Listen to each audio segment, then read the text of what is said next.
국회의장과 법사위원장을 국회 1, 2 교섭단체가 교체해서 맡도록 한 것은 우리 국회의 오랜 전통입니다. 이 전통은 17대 국회 이후 16년 동안 지켜졌습니다. 21대 국회에서만 유일하게 민주당에 의해서 파기가 된 것입니다. 과거 우리 국민의힘도 다수당이었던 적이 있습니다. 18대 국회에서 한나라당은 153석, 통합민주당은 81석이었습니다. 하지만 법사위원장은 전 후반기 모두 민주당이 맡았습니다. 힘이 없어서가 아니었습니다. 야당을 존중하고 협치하기 위함이었습니다. 더구나 지난해 여야는 국회법 개정을 통해서 법사위 심사 기한을 120일에서 60일로 대폭 축소하고 법사위 심사 범위를 체계화 자구심사로 한정했습니다. 이미 축소된 법사위 권한을 더 축소하겠다는 것은 사실상 견제와 균형 기능을 없애겠다는 것입니다. 차라리 법사위를 없애자는 말이 솔직해 보입니다. 민주당은 대선 패배 후에도 입법 독주 과오를 반성하지 않고 검수완박 악법 날치기와 재보궐 낙하산 공천으로 제명수에만 여념이 없었습니다. 국회의장과 법사위원장 독식 역시 이재명 방탄국회를 완성하기 위함입니다. 민심이 아닌 명심만을 지키겠다는 것입니다. 입법 독주의 결과는 대선과 지선 패배였습니다. 민주당은 이제라도 명심이 아닌 민심을 따라야 합니다. 명심만 쫓다가는 더 큰 심판을 피하기가 어려울 것입니다. 민주당의 일부 의원들이 협치와 견제라는 미명하에 국회법 개정안, 즉 정부 완박을 주장하고 있습니다. 그러나 민주당은 협치와 견제를 말할 자격이 있는지부터 되돌아봐야 합니다. 21대 국회에서 민주당은 국회의장, 법사위, 상임위를 장악하고 물 마시듯 날치기를 반복했습니다. 여야의 협치와 견제를 위해 만든 국회 선진화법도 무력화시켰습니다. 심지어 검수완박 시기에는 위장탈당, 회기 쪼개기, 필리버스터 강제 종료 등 기상천외한 방법이 총동원되었습니다. 이랬던 민주당이 행정부 견제를 운운하며 국회법을 개정하겠다면 어느 누가 믿을 수 있겠습니까? 만약 협치와 견제의 반대말이 있다면 그것은 민주당일 것입니다. 지난 대선에서 민주당이 승리했다면 국회법 개정하자는 이야기를 했겠습니까? 아마도 대통령만 바라보며 눈치게임하듯 민망한 기립표결을 반복했을 겁니다. 민주당은 대선 패배하고 지선도 패배했습니다. 이제 남은 권력은 국회입니다. 국회 다수당 권력을 극대화해서 행정부를 흔들어 보겠다는 것이 바로 국회법 개정의 본질입니다. 그래서 정부 완박이고 국정 발목 꺾기라는 것입니다. 무엇보다 국회법 개정은 검수완박의 완성이라는 의구심이 들 수밖에 없습니다. 현재 검수완박 악법에 의하면 검찰 수사권은 경제범죄와 부패로 한정되어 있습니다. 그런데 경제범죄와 부패의 범위는 대통령령으로 정합니다. 범위가 포괄적으로 규정될수록 민주당의 방탄조끼는 얇아집니다. 바로 이것이 민주당이 두려운 지점입니다. 언제든 그러하든 민주당은 주장과 행동이 정반대입니다. 협치를 말하면서 정부의 발목을 꺾으려고 하고 있습니다. 견제를 외치면서 주섬주섬 방탄조끼를 챙겨 입습니다. 참으로 보기 민망합니다. 정말 민주당이 혁신을 하고 싶다면 이런 부끄러운 행동부터 그만두어야 할 것입니다. 전 세계가 금리 인상에 이은 물가 폭등으로 몸살을 앓고 있습니다. 국내 또한 예외일 수가 없습니다. 치솟는 밥상 물가 및 생활 물가에 정부는 기민하게 대처를 해야 합니다. 우리 정부는 물가에 가장 큰 영향을 주고 있는 외적 변수에 의해 통제 불가능한 요인들에 의해서 물가 관리에 어려움을 겪고 있습니다. 정부는 유류세의 탄력세율을 최대한 높여 국민 부담을 줄여주시기 바랍니다. 또한 탄력세율로 조절 불가능한 것은 추후 여야 입법을 통해서라도 물가를 잡아야 합니다.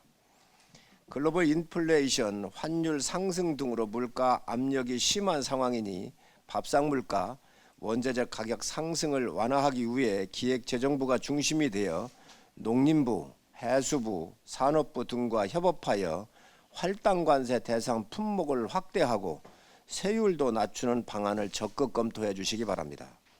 미국을 비롯한 많은 나라들이 긴축 공포에 대한 증권시장 등 여러 가지 경제 불안 요인이 현실화되고 있습니다. 최근 미국 금리 광폭 인상에 대한 시장의 반응은 검은 월요일에 이어 더욱더 악화될 가능성을 보이고 있습니다. 금융당국은 시장에 대한 안전대책을 시급히 강도 높게 세워주시기 바랍니다. 달러 환율 또한 1,300원을 위협하고 있습니다.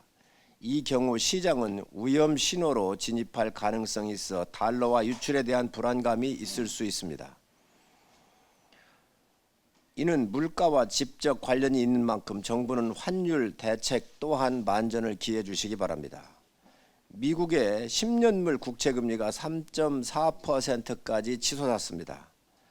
월스트리트 저널 보도에 따르면 오늘부터 이틀간 열릴 예정인 FOMC 회의에서 0.75%까지 광폭으로 금리를 인상할 것이라고는 보도를 했습니다. 금리 역전에 대한 대책도 조속히 세워주시기 바랍니다.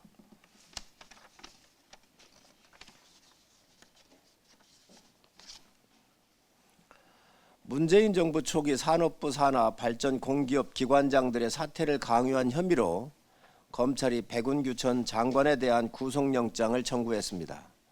검찰에 따르면 백 전 장관은 13개 산업부 산하 기관장들에게 사직서를 강요하고 후임 기관장 임명에 대한 부당한 지시를 내리는 등 직권을 남용해 인사에 개입한 혐의를 받고 있습니다.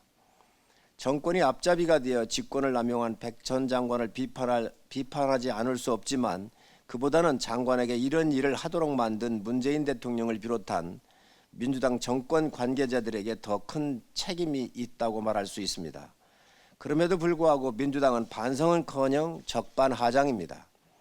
어제 민주당 대변인은 지난 2019년 당시 자유한국당에서 해당 의혹을 고발했지만 검찰은 3년이 넘도록 움직이지 않다가 대선이 끝나자마자 대대적인 압수수색과 함께 수사에 착수했다며 더불어민주당은 문재인 정부를 향한 보복 수사의 칼날을 온몸을 던져서라도 막을 것이라고 말을 했습니다.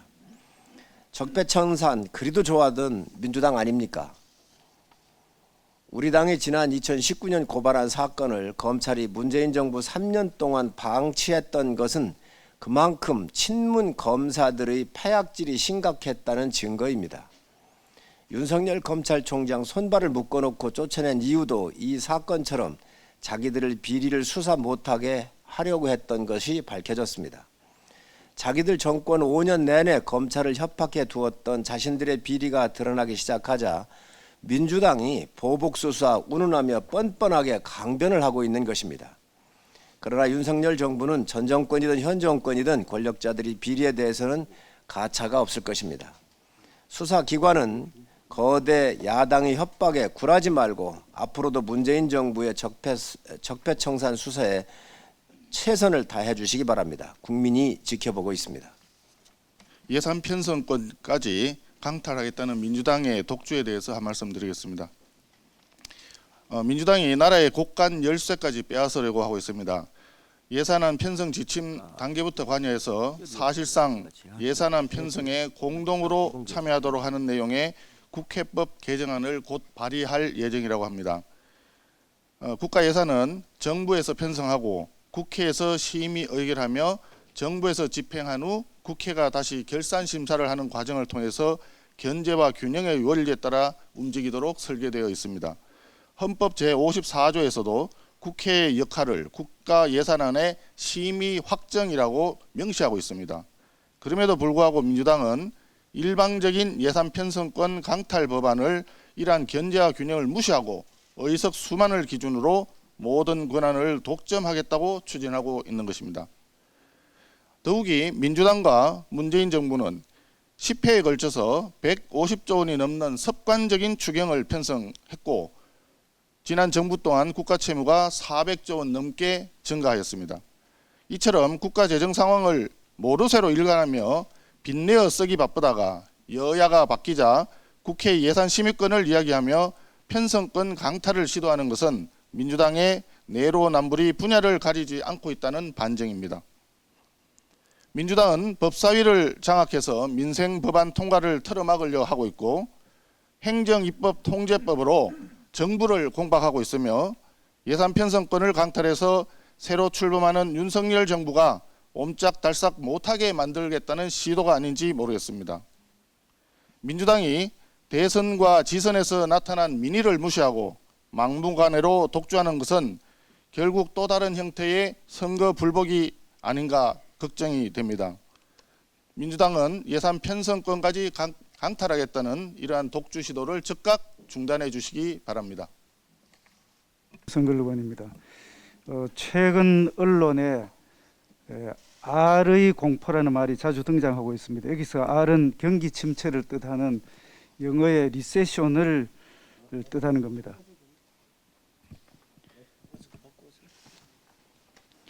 코로나19의 소강 국면으로 되살아날 줄 알았던 경기가 예상치 못한 공급망 차질과 또 원자재 가격 상승으로 회복세를 멈추고 물가는 하늘 높은 줄 모르고 올라가고 또 경기는 침체되고 있는 그런 상황입니다. 전 세계가 최악의 경기 침체를 겪을지도 모른다는 우려 속에서 S공포, 스태그플레이션의 공포가 지금 다가오고 있습니다. 지난 한 주는 실로 공포스러웠습니다. OECD에서 2022년도 금년도 세계 경제 전망을 줄줄이 지금 하향 조정을 했습니다. 또 미국의 소비 물가 지수가 41년 만에 최대치로 상승했습니다. 8.6%였습니다.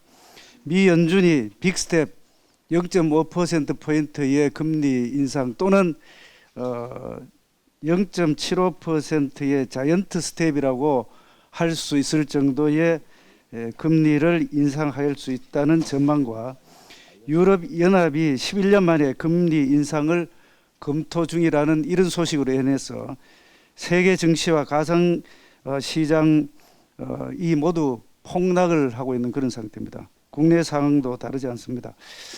소비자 물가 상승률이 5.4%, 앞으로 6%를 넘보고 있는 그런 상황입니다. 산업계는 원자재 가격 상승으로 가뜩이나 어려운 마당에 화물연대 파업으로 재료 및 제품 출하에 차질을 겪고 있습니다. 휘발유 가격이 10년 만에 역대 최고치를 기록했고 경기 회복을 기대했던 소상공인들은 물가 상승에 소비 회복이 지연될까 걱정이고 농민들은 또 가뭄에 걱정을 하고 있는 상태입니다. 오늘 원내대책회의에서 우리 국민의힘 물가 및 민생안정특별위원회 출범이 승인이 되면은 16일 목요일 첫 회의를 개최할 계획입니다. 민생과 물가에 대한 전문성을 가진 분들을 위원으로 모시고 출범하는 특위인 만큼 당정 그리고 민간의 의견을 충분히 들어서 가능한 실질적 해법을 도출하고 민생 현장에 하루빨리 적용할 수 있도록 최선의 노력을 다하겠다는 말씀을 드립니다. 이것과 관련해서 무역 수지 적자 관련돼서 한 말씀 드리겠습니다. 수출액은 지금 사실 늘어나고 있지만 원자재 비용 상승으로 인해서 수입액이 더 많아져서 결과적으로는 무역 수지 적자가 지금 계속 늘어나고 있습니다. 6월 10일까지 누적 무역 적자는 138억 2,200만 달러로 나타났습니다. 2000년 이후 연간 기준으로 가장 큰 규모이며 금융위기가 있었던 2008년도에 132억 불보다도 훨씬 더 많은 규모입니다. 글로벌 공급망 차질과 우크라이나 전쟁에 이어서 최근에는 전 세계적 가뭄까지 겹쳐서 앞으로 에너지 원자재 시장에서의 가격 상승이 예고되어 있습니다. 좀 전에 말씀드렸듯이 미국의 빅스텝, 자이언트 스텝의 이야기가 나오기 때문에 더욱더 어렵다는 그런 말씀을 드립니다. 그런데 그 어느 때보다 또 수출이 중요한 상황에서 물류 파업으로 인해서 항만과 공장에는 수출품이 쌓여만 가고 있는 그런 상황입니다. 7일부터 12일까지 이 자동차, 철강, 석유화학, 시멘트 등 품목에서 약 한 1조 6천억 원의 피해가 발생한 것으로 산업부가 지금 밝히고 있습니다. 더욱 심각한 점은 화물연대가 파업의 효과를 극대화하기 위해서 우리나라의 주력 수출을 피면 반도체 원료까지 막겠다는 그런 주장을 하고 있어서 참 경악하지 않을 수 없습니다. 대외경제 악화라는 대한민국 경제 전체 위기를 오히려 자신들의 이익을 위해서 극대화하려는 이런 파업은 당장 중단되어야 될 것임을 강력하게 요구합니다. 우선적으로 대외경제 위기라는 큰 파도를 넘어서야 되는 게 우선이라는 말씀을 드리고 그 이후에 대화와 타협을 통해서 해결해야 될 것을 강력하게 촉구합니다. 이상입니다. 말씀하셨지만 민주당의 국회 예결위 상임위와 관련해서 한 말씀 드리지 않을 수가 없을 것 같습니다. 민주당은 윤석열 정부의 국정 운영을 회방 놓는 데만 골몰하고 있는 것 같습니다. 지난 2년 동안 180석에 가까운 국회 의석수를 바탕으로 임대차 3법이라든가 공수처 그리고 검경 수사권 조정 등 자신들이 원하는 마음대로 소위 입법 독재를 펼쳐왔습니다. 그만큼 또 헛발질도 계속 해왔고 또 그 피해는 오로지 우리 국민들이 다 보고 있는 상황입니다. 국회 예결위를 상임위화한다는 거 과거 민주당의 야당 시절에 주장을 했다가 본인들이 정권을 잡았을 때는 침묵으로 일관하다가 이제 다시 추진하겠다고 하는 거 전형적인 내로남불이자 그리고 응석밖에는 안 되는 것 같습니다. 지난 5년 동안 어디서 무엇을 하고 또 지금까지 무엇을 해왔는지 그런데 지금에 와서야 이런 얘기를 하는지 그 답은 새로 출범한 정부의 발목을 잡겠다 이거 아니겠습니까? 민주당이 대선에서 지고 반성하겠다고 했고 또 지방선거에서도 패배해서 반성하겠다고 했으면서 말로만 반성을 하고 실질적인 행동은 오로지 모든 것은 윤석열 정부의 그런 국정 운영을 막으면서 우리 민생을 전혀 챙기지 않는 그런 행태를 벌이고 있습니다. 지금 나라 안팎의 모든 악재가 폭발 중입니다. 우리 민주당은 정부를 통제하려는 이러한 시도를 즉각적으로 멈추고 그리고 하루빨리 원 구성에 대한 약속을 지키고 그리고 국회로 돌아와서 국민의 힘과 이 산적한 민생 난제들을 함께 해결하기를 촉구합니다. 이상입니다. 수고하셨습니다.